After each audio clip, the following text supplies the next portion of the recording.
Men vi skal prøve at lave en lille video, der skal handle om, hvordan man blander klister op, og hvordan man klister plakater op til en valgkamp. Så vi bruger en almindelig cellulose-klister, sådan en god kvalitet. Det koster ca. 40 kroner for 200 gram. Og 200 gram det er nok til ca. 60-70 plakater. Det her cellulose-klister, det skal helst røres ud i lunken vand. Koldt vand kan det så gøre, og så drysser man det bare langsomt ned i vandet. Og så skal det stå og trække. Hvis man skal lave større mængder, så er det nemmere at bruge piskeris. Hvis man har sådan et til at sætte på boremaskinen, men ellers så fungerer det ganske udmærket med en pind. Man skal bare passe på, at der ikke kommer klumper i, så det går rimelig langsomt. Når man så er færdig med at røre det ud, så skal det helst stå og trække, som sagt, i hvert fald nogle timer, helst et døgn. Fordi så er man sikker på, at der ikke er nogen klumper i. Når det har stået et døgn, det har jeg selvfølgelig forberedt, ligesom i alle tv-udsendelser, så kommer der til at se det her, og så er der sådan lidt mere klister over det. Og det er sådan cirka den tykkelse, det skal have. Og man skal bare følge anvisningen, der står på klisteret, så er man sikker på, at man får lavet det rigtigt. Og så er det helt klart, at der er ingen klumper i, som man kan se her. Og så bliver man fedtet. Varmt vand er det nemmest at vaske af med. Se, når mens klisteret så står og trækker, så kan man forberede sine plader. Hvis ikke man allerede har dem udskåret, så skal man have udskåret pladerne. En hård snitplade på 3,2 mm, som de her er ganske udmærket. Og hvis man køber dem i hele plader, så er de 244 x 122 cm. Og af dem kan der blive 6 plader ud af, når man deler dem på midten, og så deler dem 2 gange den anden vej over. Når man så har lavet pladerne, så skal man bruge huller i dem, og det er nemmest, hvis man bruger huller i sådan cirka 10 cm ind fra siden, 10 cm imellem. Så vil det komme til at passe nogenlunde med de master, vi normalt bruger. Hvis man har gamle plader, så er det nemmest at rense dem af, som den her har været renset af efter sidste valg. Da valget foregår normalt i november måned, så er der som regel altid blæsevejr og regnvejr, og så er plakaterne løs, når de kommer hjem efter at sidde ude i 14 dages tid. Så er det nemmest at trække dem af og lægge pladerne til tørre. Man skal endelig ikke lægge dem i stabler, så rådner de, eller bliver i hvert fald meget mugne og ulækre. Men ellers så renser man de her af. Og så, for søren, ja, der er en her, som vi ikke har fået renset af. Sidste gang har vi i hvert fald gerne slæbe af med. Så det er bare med at få trukket alt det løse af, og se om man kan få gemt det meste af det. Og kan man ikke det, så må man bare sørge for, at den nye plakat kommer til at godt fast. Det lykkes meget godt med den her, og få det af, selvom den er tør.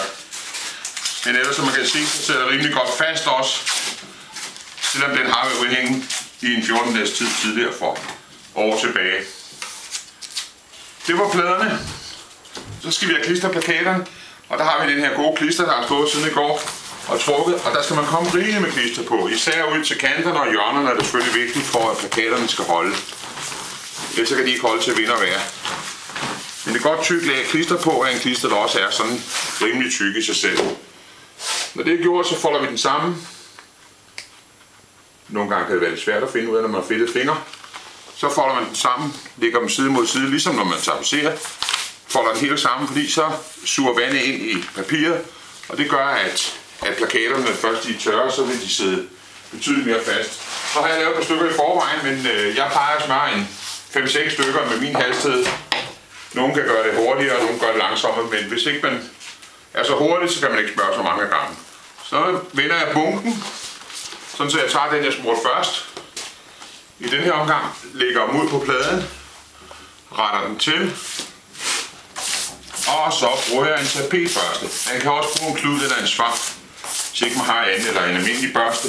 Men en tapetbørste, den er faktisk god, så slår det fast ud i kanterne, så vi er sikre på, at de bliver siddende, når det begynder at regne og blæse. Ved at man gør det på den her måde, så kan man godt se her, at den bliver ret bulet. Men når de har ligget og trukket plakaterne, så vil de når de bliver tørre i løbet af et døgns tid, så vil de være rettet fuldstændig ud og sidde fuldstændig glat og fine. Jeg havde i forvejen på de her plakater skåret 2 cm af dem i siderne, så jeg var sikker på, at de passede til mine plader. Og det gjorde jeg ved at lægge en skinne på en 20-25 stykker ad gangen, og så presse skinnen ned og skære dem af. 2 cm ned i bunden og 2 cm ud den ene side. Så er plakaterne nede på den størrelse, de passer til en almindelig plade i de størrelser, som jeg fortalte om, før man kan skære den ud i. Men de skal helst ned omkring og være de der 58 x 78 cm, så passer det fint til hårmadsnitplader. Når man så stiller dem til tørre, må man for guds skyld ikke stille dem, så de står uden på hinanden. De skal helst stå, så at der er luft imellem dem. Og hvis det er meget koldt og fugtigt, så er man også nødt til at have dem ind i varmen. Jeg kan lige vise, hvordan de kommer til at se ud, når de har siddet her i mange år. Og den er jo glat og fin. Den er også snavset, men den har også været gemt. Og ja, på den anden side har vi en gode gamle, hvor der også er sat et hvidt B på. Men, og det sidder jo glat og fint, og den har siddet i mange år, den her. Så sådan ser det ud, når først de er tørre.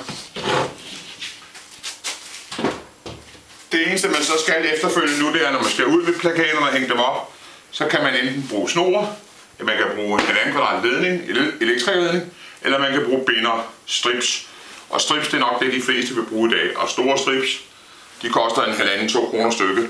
Men man kan også nøjes med en for oven og en for neden, hvis stripsen den er en 70-80 cm lang.